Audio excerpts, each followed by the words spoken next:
Now if you see this basement, you can see it has some water damage. And it looks like it's ready to be rebuilt and put back together. But I want to draw your attention to something that I see a lot now in these houses that's been renovated and rehabbed.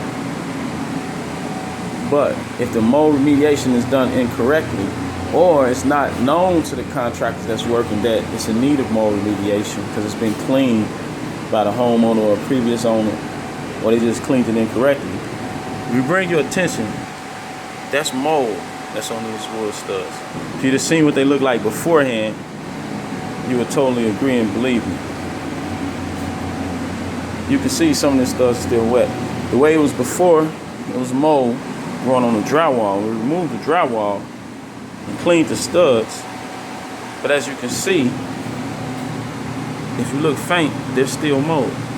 Now the problem with mold, even if it's dead, it can be problematic. But on this wood stud, this will grow back over time.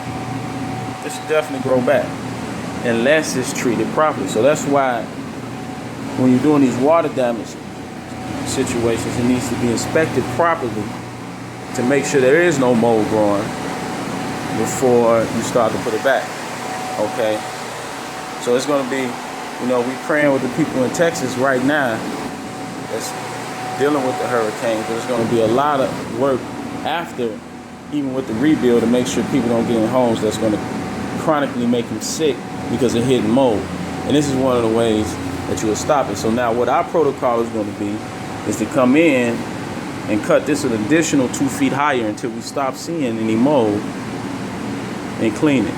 Eventually have to remove the whole drywall and even the ceiling if it is determined that there's still mold, and just replacing everything new. But before we replace everything new, there's a systematic way that we clean and deal with the mold, and we use organic solutions to clean, sanitize, and encapsulate and seal it to prevent it from coming back. And then that'll give you a nice clean surface to build back on.